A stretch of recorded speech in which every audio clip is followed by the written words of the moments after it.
Alright, what's up guys? My name is Zack, and today I am doing something a little bit different. Every week I get a new press car. A press car is a vehicle given to me or journalists or content creators or influencers or whatever to make content with directly from the manufacturer. So, for instance, in the driveway right now, I have a Volkswagen Golf GTI and the Ford Explorer Tremor. I asked those companies, or sometimes the companies ask me, I said, hey, can I have a week in the Golf GTI? And Volkswagen said yes. They sent it to my house. I drove it around for a week, and it's actually getting picked up here in a few minutes, which we might get a call about. They are cars given to me that I get to drive around for a week, treat as my own, and make content with. You can notice these cars on my channel because the thumbnails will actually have a little key with a P on it in the thumbnail of the video. That's my little notion that I was given this car by the manufacturer, and so my thoughts might be a little bit deeper, a little bit longer, because I've spent a full week with the car instead of just a few hours, as opposed to my normal videos. So, in the last almost 4 years, have gotten 243 press cars, which is insane. It's wild. I've had 2 press cars a week since basically last April. And it's awesome. It's like the coolest thing in the world. I can also drive these cars to the airport, park them at the airport, go get on my flight, and then the management companies or manufacturers come pick up the cars, and I don't have to see them ever again. They come with a full tank of gas. If I have to fill them up with the gas while I have the car, I have to pay for that. But they come with a full tank of gas, so as long as I don't use a full tank, I can return it with a quarter tank of gas or things like that. Very, very cool. A lot of you know what press cars are, but I just want to do a quick overview. Because I have reviewed so many press cars and had so many press cars, I thought that I would dive in and Carfax 10 of them to see where they have ended up. Once the journalists are done with the cars, the manufacturers will do one of a couple things. Sometimes they'll sell it off, which is what luckily all of these cars, all except maybe one, have gone through. They go to an auction or they go to a dealership. They're sold as certified pre-owned vehicles, blah, blah, blah. The other thing that they will do sometimes is either keep them for themselves, they'll put them into the museum, or, keep them for test mules or what have you. Or sometimes the press cars get crushed. Now, that would only be in cases of a vehicle being a pre-production model. And so they can't legally sell it because the safety standards of a pre-production car technically aren't the same as a regular production car. Normally they don't have VINs and things like that. So legally they have to crush them. Sometimes they'll take some parts off, but most of the time they just go into the crusher. It's a really sad reality of these cars, but they legally cannot sell them because if someone bought a prototype car, crashed it, they could sue whatever manufacturer for all the money that they're worth. So today's video, we're going to be talking about these 10 Carfax press cars, what happened to them. I'm going to talk about my experiences with them. We'll also go over some stats and statistics, say that 5 times fast, about press cars and things like that. So if you have some laundry to fold, some homework to do, or some lunch to eat, this is a good video to do that too. So let's start off with some stats. So as of now, the 243 press cars that I've had, and I do have a whole spreadsheet of this, the highest MPG or highest average MPG I've gotten in a press car was the 2024 Toyota Corolla Hybrid. I averaged 47.8 miles to the gallon. Now that is the car that I did the hypermiling video with, so it makes sense that that has a naturally higher average MPG. The lowest average MPG was the 2025 Cadillac Escalade V, where I averaged 7.7 miles to the gallon over the weekend that I had it. I burned through an entire tank of gas in about 3 days in that car, and I only had that car from a Friday to a Monday in September. The most miles I've put on a press car was the 2024 Lexus LC500H. We did 1,200 miles, 1,271.3 miles in that car. If you saw my video on the channel, my now fiance and I drove it to Niagara Falls and back from Chicago. So that's where all those miles came from. And the lowest mileage car was the 2025 Subaru Forester Wilderness, where I only drove that car 4.1 miles.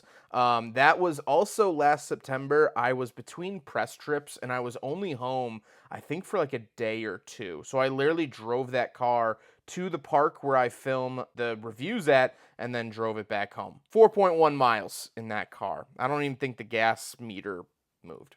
So, with that stuff out of the way, let's talk about the 10 press cars that I've picked to Carfax. We're going to talk about where they are now and just some general history. So, the first one is the 2023 Volvo XC90. This was the very first press car I ever received, which was quite the start. I got a $85,000 press car as my first ever press car. It was absolutely wonderful. I remember showing it to everyone. I brought it over to my grandparents and my girlfriends, and it was just such a surreal moment to be given a car for my reviews. I think I had just hit 100,000 subscribers when I got my first press car, which were unrelated events, but you could maybe see the bottom of my plaque right there, my YouTube plaque. Loved this car. I did 414 miles in it. I averaged 30.5 miles the gallon in it. And it was just very cool. So what is it up to now? Well, it was sold as a certified pre-owned Volvo in Baldwin, Missouri. And then it was registered in Louisiana, which was kind of interesting. So a big move there. And then 800 miles later, it was sold at Carl Malone Toyota in Ruston, Louisiana, and is now registered in Houston, Texas. So this car has moved around a little bit from Illinois to Missouri to Louisiana to Texas. So slowly moving south. The last reported mileage of the car was 8,673 miles, which was reported on Valentine's Day of 2024. So no odometer readings for almost or over 2 years. So I'm curious to see what it would be at now. But kind of interesting, it hasn't been pinged in over 2 years. The next car was the 2023 Toyota Corolla XSE hatchback. This was the second press car I ever got, so immediately followed the Volvo XC90. I did 120.9 miles in it. I did not record how the average MPG that I didn't. I think this is one of the only press cars I don't have an MPG for. And the last ping was 7/30 of 2025, so about a year ago. So this car was sold 7/19/2023 as a certified pre-owned vehicle in Westmont, Illinois, and has stayed in the area. So it now currently has 30,040 miles on it, which is really cool to see because I drove it when it had 425 miles on it. So 30,000 miles later. And that was reported May of 2025. So another year worth of mileage has probably been packed onto that car. The next press car is the 2022 Hyundai Kona EV. The reason I picked this one for the list is just because it's technically the oldest press car. I got it and reviewed it in 2023, but it was a previous model year Hyundai Kona. I really didn't like this car all that much. I did 336.2 miles in it. I averaged 3.1 miles per kilowatt hour. And the last time it was pinged was August 29th of 2023. The only thing that came up on the Carfax was that it says manufacturer service campaign issued hashtag 9A4. That is all that the Carfax said. It has not been registered. It has not been purchased. It has not been anything. I don't know what happened to this car. The last reported miles was 973 miles on the car, but I reviewed it with 2,978 miles on it. So the last reported mileage is even less than when I reviewed it. So I have no idea what happened to this car. I don't recall it being a pre-production car, so I don't think it would be crushed, but I also wouldn't be surprised. But it had a VIN, it had a valid VIN, so I don't know what happened to this car. If anyone has any guesses, please let me know. The next press car is the 2023 Lexus LC500. This was a special car. A, it was the first LC500 I ever had, but B, I had worked with a Lexus dealer for a long time, which was a nice, great dealer.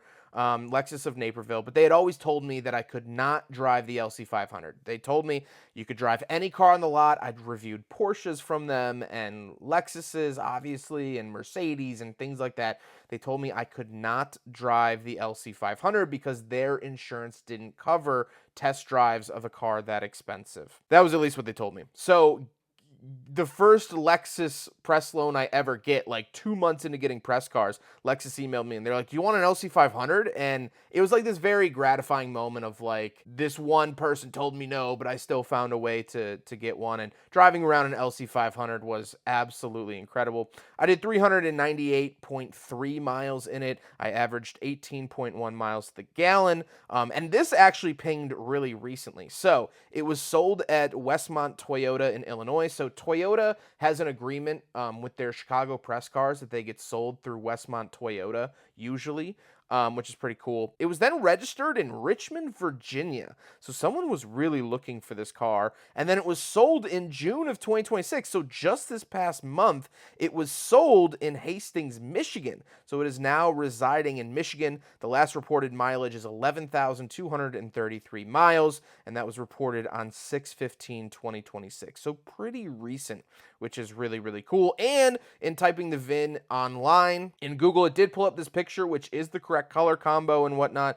So I think this is actually the car. One of only 2 cars on this list I was able to find pictures of after sale. So pretty cool. Absolutely love that car. The next press car is the 2023 Toyota GR86. This up to the point had been the most miles I had put on a car. I absolutely love this car. I had taken it to a lot of doctor's appointments and is one of my most viewed press car reviews. So people really like that one. I got kind of emotional with that car because that was a rough week that I had that car, a lot of medical stuff going on.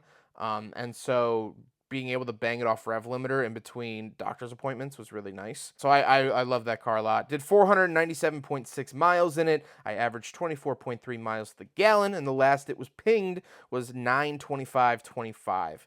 So it was sold at Westmont Toyota again. At some point, or at 10,000 miles, all 4 wheels and tires were replaced, so it probably is on aftermarket wheels and tires now, if I had to guess. The trans fluid was flushed at 10,000 miles. I thought that was kind of interesting. No clutch replacement or anything reported, at least, but trans fluid flushed was kind of interesting. And it resides here in Illinois still, so I might see it driving around, although I'll have to look for aftermarket wheels. The last reported mileage is 15,699 miles. So, and that was reported on 9/25/25. So, at least, 10 months of more mileage being put on. Next up was the 2023 GR Supra. I love this car a lot. Again, it's just cool to have a manual Supra. I was still living at my parents' house at this time, so my dad, when he saw a Supra in the garage, he was like, "What the heck is going on?" Which was really fun. Did 343 miles in it. Shout out Guilty Spark. I averaged 17.3 miles to the gallon, and the last it pinged was February 6th of 2025. So the history that the Carfax showed, sold at Westmont Toyota again, and then sold at Toyota of Brookfield up in Wisconsin. So it's currently in Wisconsin. The last mileage report was 10,390 miles, which it only had 3,000 miles when I reviewed it, so 7,000 miles have been done in it since then. The mileage was reported on 11/15/2024, so it's probably pretty high now. Next up was the 2023 Ford Bronco Raptor. I really liked this, and I wanted to throw some type of active lifestyle vehicle on the list as well. I did 383.7 miles in it. I averaged 13.7 miles to the gallon, and the last ping was actually March 30th of this year. So after it was in the rotation, it was sold at auction. It was sold to Gilbert and Bow Ford of Alabama. Then at some point, the backup camera was replaced. Now, the backup camera on this car was inside the spare tire. So I wonder if they took the spare tire off or something and it knocked it or broke it or pulled the cord out. And then it has been serviced religiously at Gilbert and Bow Ford in Alabama. It is still in Alabama. And the last reported mileage was 32,731 miles. So this is the highest mileage car on the list so far. Well, it is the highest mileage car that I Carfaxed. I had it at 12,000 miles. Ford usually keeps their vehicles in the press fleet for a little bit longer, so they're normally a little bit higher mileage, if you notice in my videos. So I had it at 12,000 miles, but now it's 32,000 miles on it, which is pretty cool. Next up is the 2024 Fiat 500e. This I picked just because this is the first, not the last, but the first press car I ever actually got pulled over in. I did a whole separate video about that, but I got pulled over in this car because of no front plate. I did 343.3 miles in it. I averaged 4.2 miles per kilowatt hour. And it last pinged 11/19 of 2025. It was sold in Fort Wayne, Indiana, at Glenbrook Dodge Jeep Ram Chrysler. It then pinged in Montana. So it said it was in Montana at some type of registration and was noted as beige. It's not beige, it's red, as you can see. I'm wondering if someone mistyped in another VIN of a different 500E and it got mixed up. But then it was right back at Glenbrook Dodge, the next ping after that. And then it was registered and sold in Rocky Hill, Connecticut, but has not had the mileage updated since before it was sold in Connecticut. So last reported miles were in 11/19/2025 at 4,955 miles. That has probably gone up quite significantly because, again, that was before sale. So test drives, going to Connecticut, being in Connecticut, things like that. The next car is the 2024 Lexus LC500H. This was the hybrid LC500. I talked about it earlier in this video. That's what we took to Niagara Falls and back. So very special car for me and my fiance. We did 1,271.3 miles. We averaged 32.6 miles to the gallon. And again, like the other LC500, this was actually pinged in June of 2026. So this is the second most recent. It was sold at Lexus of Arlington Heights here in Illinois. It was registered in Houston, Texas.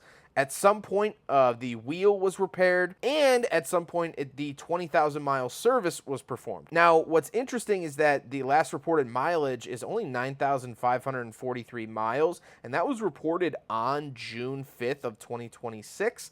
So I don't know why the 20,000 mile service was performed. I don't know if they just didn't report the correct mileage, or if that was just preemptive, or if it needed a trans flush and they said, hey, let's just do the whole 20,000 mile service. Don't know what that's about, but it is now down in Texas. Maybe, like, there's a weird world where this is owned by someone and their neighbor owns the XC90 that I had, because they're both in Houston. Next up is the Rolls-Royce Cullinan, the 2025 Rolls-Royce Cullinan. I did 414.6 miles in the Rolls-Royce.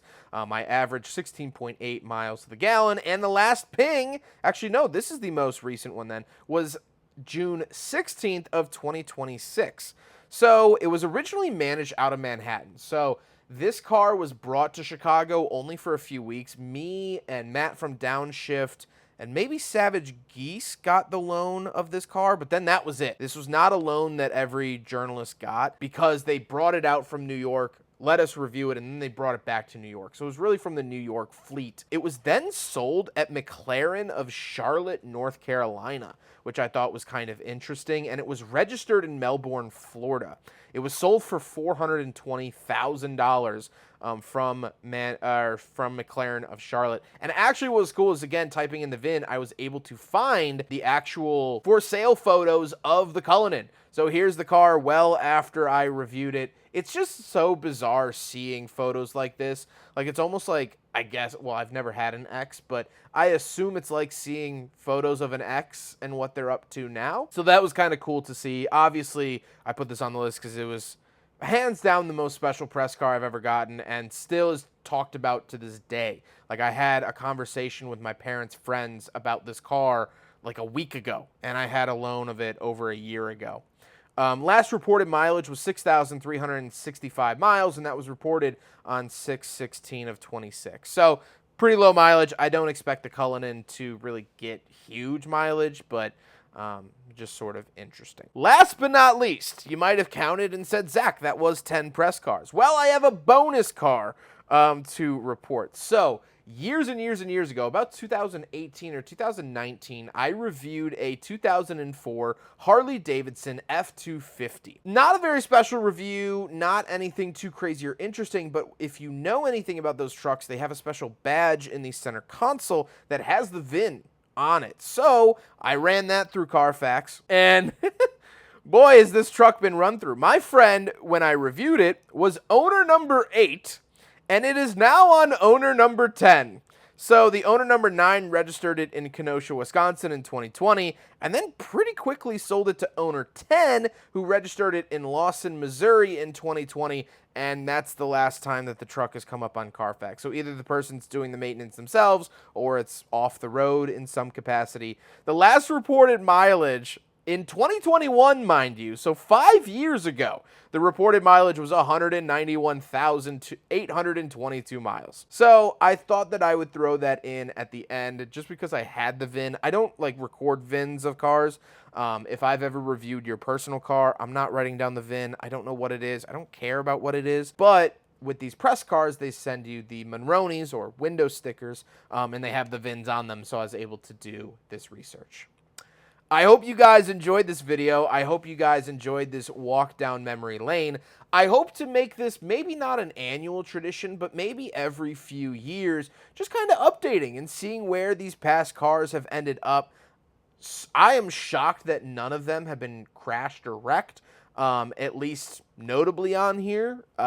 Maybe the Kona EV. Again, I don't know what happened to that. Maybe that it was wrecked or crushed or something, but there's no certificate of that, so we don't know. But I hope to do this more often throughout the years. We'll add some cars to the list. I'm sure I'll add the blue Sequoia TRD Pro just because I use that car to propose. I'll probably add the 2026 Miata onto the list as well. I use that car to go pick up my wedding ring to propose, and so those cars are special to me, but those cars are still in the fleet. So they're still being driven by journalists today, tomorrow, next week.